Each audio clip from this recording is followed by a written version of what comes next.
Toll ದರವನ್ನು ಹೆಚ್ಚಿಸಿ NHAI ವಾಹನ ಸವಾರರಿಗೆ ಬಿಗ್ ಶಾಕ್ ಕೊಟ್ಟಿರುವಂಥದ್ದು. NHAI ಇಂದ ವಾಹನ ಸವಾರರಿಗೆ ಬಿಗ್ ಶಾಕ್. ಇಂದಿನಿಂದ 2 ಟೋಲ್ಗಳ ದರ ಹೆಚ್ಚಳ ಆಗಿದೆ. ಬೆಂಗಳೂರಿನ 2 ಟೋಲ್ಗಳ ದರ ಏರಿಕೆ ಬಿಸಿ. ವಾಹನ ಸವಾರರಿಗೆ ಎಲಿವೇಟೆಡ್ ಕಾರಿಡಾರ್ಗೆ ಒಳಪಡುವಂತಹ 2 ಟೋಲ್, ಅತ್ತಿಬೆಲೆ ಮತ್ತು ಎಲೆಕ್ಟ್ರಾನಿಕ್ ಸಿಟಿ ಟೋಲ್ ದರ ಹೆಚ್ಚಳ ಆಗಿರುವಂಥದ್ದು. NHAI ಇಂದ ಟೋಲ್ ದರ ಕನಿಷ್ಠ 5 ರೂಪಾಯಿ ಏರಿಕೆ ಆಗಿದೆ. ಹೊಸೂರು ರಸ್ತೆಯ 2 ಟೋಲ್ನಲ್ಲಿ ದರ ಏರಿಕೆ ಆಗಿರುವಂಥದ್ದು. ದಿನದ ಟೋಲ್, ತಿಂಗಳು, ವಾರ್ಷಿಕ ಪಾಸ್ ದರ ಕೂಡ ಹೆಚ್ಚಳ ಆಗಿರುವಂಥದ್ದು. ಕಾರ್, ಲಘು ವಾಹನ, ಗೂಡ್ಸ್ ವಾಹನಕ್ಕೆ 5 ರು ಹೆಚ್ಚಳ ಆಗಿದೆ. NHAI ಇಂದ ವಾಹನ ಸವಾರರಿಗೆ ಬಿಗ್ ಶಾಕ್ ಎದುರಾಗಿರುವಂಥದ್ದು. ಅತ್ತಿಬೆಲೆ ಮತ್ತು ಎಲೆಕ್ಟ್ರಾನಿಕ್ ಸಿಟಿ ಟೋಲ್ 2 ಟೋಲ್ಗಳ ದರ ಹೆಚ್ಚಳ ಆಗಿದೆ.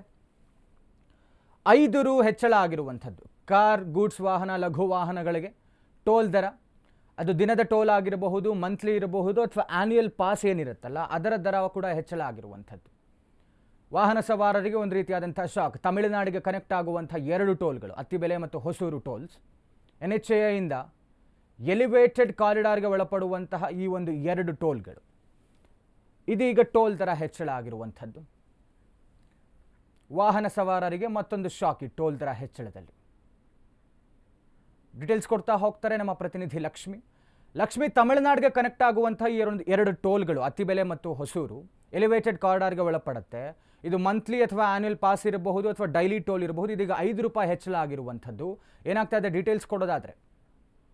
ಎಸ್ ಸಂತೋಷ್, ಈಗಾಗಲೇ ಏನು ದರ ಒಂದಾದ ಮೇಲೆ ಒಂದರಂತೆ ದರಗಳ ಹೆಚ್ಚಳ ಆಗ್ತಾ ಇರೋದ್ರಿಂದಾಗಿ ಸಾಕಷ್ಟು ಜನರು ತಮ್ಮ ಆಕ್ರೋಶವನ್ನ ಹೊರಹಾಕಿರೋದನ್ನ ನಾವು ಈ ಹಿಂದೆ ನೋಡಿದ್ವಿ. ಮೆಟ್ರೋ ದರ ಆಗಿರ್ಬೋದು, ಜೊತೆಗೆ ಏನು KSRTC, BMTC ಆಗಿರ್ಬೋದು, ಜೊತೆಗೆ ಒಂದಷ್ಟು ತರಕಾರಿಗಳ ಬೆಲೆ, ಹಾಲಿನ ಬೆಲೆ ಎಲ್ಲವೂ ಸಹ ಈಗಾಗಲೇ ಬೆಲೆ ಏರಿಕೆ ಆಗಿತ್ತು. ಅದಾದ ಬಳಿಕ ಈಗ ಮತ್ತೊಂದು ಶಾಕ್ ಅನ್ನ ನೀಡಿರುವಂತಹದ್ದು. ಈಗ ರಾಷ್ಟ್ರೀಯ ಹೆದ್ದಾರಿ ಪ್ರಾಧಿಕಾರದ ಮೂಲಕ ಇದೊಂದು ಮಾಹಿತಿ ತಿಳಿದು ಬಂದಿರುವಂತಹದ್ದು. ದಿನದ ಟೋಲ್ ದರದಲ್ಲಿ ಏನಿದೆ ಅದರಲ್ಲಿ 5 ರೂಪಾಯಿಯನ್ನ ಈಗಾಗಲೇ ಹೆಚ್ಚಳ ಮಾಡಿರುವಂತದ್ದು. ಅದು ಇಂದಿನಿಂದ ಘೋಷಣೆ ಆಗುತ್ತೆ. ಅಂದ್ರೆ ಇಂದಿನಿಂದ ಜನರಿಗೆ 5 ರೂಪಾಯಿಯ ಹೊರೆ ಇನ್ನಷ್ಟು ಜಾಸ್ತಿ ಆಗ್ತಾ ಹೋಗುತ್ತೆ. ಹೊಸೂರು ರಸ್ತೆ 2 ಟೋಲ್ ನಲ್ಲೂ ಸಹ ಈಗಾಗಲೇ ದರವನ್ನ ಹೆಚ್ಚಳ ಮಾಡಿರುವಂತಹದ್ದು. ಆದ್ರೆ ಒಂದು ಕಡೆ ಜನರು ತಮ್ಮ ಆಕ್ರೋಶವನ್ನು ಹೊರಹಾಕ್ತಾ ಇದ್ದಾರೆ. ಯಾಕೆ ಒಂದಾದ ಮೇಲೆ ಒಂದು ಬೆಲೆ ಏರಿಕೆಯನ್ನ ಮಾಡ್ತಾ ಇದ್ದಾರೆ ಅನ್ನುವಂಥದ್ದು.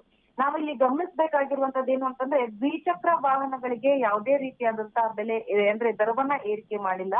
ಯಥಾವತ್ತಾಗಿ ಮುಂಚೆ 25 ರೂಪಾಯಿ ಏನಿತ್ತು ಅದೇ ರೀತಿಯಲ್ಲಿದೆ. ಆದ್ರೆ ಈ ಕಾರ್, ಜೀಪ್ ಸೇರಿದಂತೆ ಭಾರಿ ಅಂದ್ರೆ ಲಘು ವಾಹನಗಳೇನೆಲ್ಲ ಇದಾವೆ ಆ ಎಲ್ಲದರ ದರವನ್ನ ಈಗಾಗಲೇ ಹೆಚ್ಚಳ ಮಾಡಿರುವಂತದ್ದು.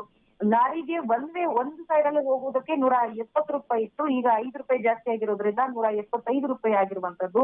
ಮಲ್ಟಿ ಆಕ್ಸಲ್ ವಾಹನಗಳಿಗೆ ಏನಿದೆ ಅಂತಂದ್ರೆ ಅದಕ್ಕೆ ಒಂದು ಬದಿಗೆ 350 ರೂಪಾಯಿ ಇತ್ತು, ಈಗ ಮತ್ತೆ 5 ರೂಪಾಯಿ ಅವರಿಗೆ ಜಾಸ್ತಿ ಆಗಿರುವಂತಹದ್ದು. ಅಂದ್ರೆ 45 ಇತ್ತು, 345, ಈಗ 5 ರೂಪಾಯಿ ಜಾಸ್ತಿ ಆಗಿರೋದ್ರಿಂದ 350 ರೂಪಾಯಿ ಆಗಿರುವಂತದ್ದು. ಕಾರುಗಳೇನು ಏಕ ಬದಿಗೆ 40 ರೂಪಾಯಿ ಇತ್ತು, 35 ರೂಪಾಯಿ ಇತ್ತು, ಈಗ ಅದು 40 ರೂಪಾಯಿ ಆಗಿರುವಂತದ್ದು. ಅಂದ್ರೆ ಸುಮಾರು 5 ರೂಪಾಯಿ ಹೆಚ್ಚಳ ಆಗಿರೋದ್ರಿಂದ ಜನರಿಗೆ ಇದು ಸಾಕಷ್ಟು ಹೊರೆ ಬೀಳುತ್ತೆ. ಒಂದ್ ಬದಿಗೆ ಹೋಗೋದಕ್ಕೆ ಅವ್ರಿಗೆ 5 ರೂಪಾಯಿ ಅಂತಂದ್ರೆ 2 ಬದಿಗೆ ಅಂತಂದ್ರೆ 10 ರೂಪಾಯಿ ಅಷ್ಟು ಜಾಸ್ತಿ ಆಗುತ್ತೆ. ಇದರಿಂದ ಹೊರೆ ಬೀಳುತ್ತೆ. ಯಾಕೆ ಎಗ್ಗಿಲ್ಲದಂಗೆ ಒಂದಾದ ಮೇಲೆ ಒಂದು ದರವನ್ನ ಏರಿಕೆ ಮಾಡ್ತಿದ್ದಾರೆ ಅನ್ನುವಂಥದ್ರ ಜೊತೆಗೆ ಯಾವುದೇ ರೀತಿಯಾದಂತಹ ಮಾಹಿತಿಯನ್ನ ನೀಡದೆ ಟೋಲ್ ದರವನ್ನ ಹೆಚ್ಚಳ ಮಾಡಿರೋದಕ್ಕೆ ಒಂದಷ್ಟು ಜನರು ತಮ್ಮ ಆಕ್ರೋಶವನ್ನ ಹೊರ ಹಾಕ್ತಾ ಇರುವಂತದ್ದು.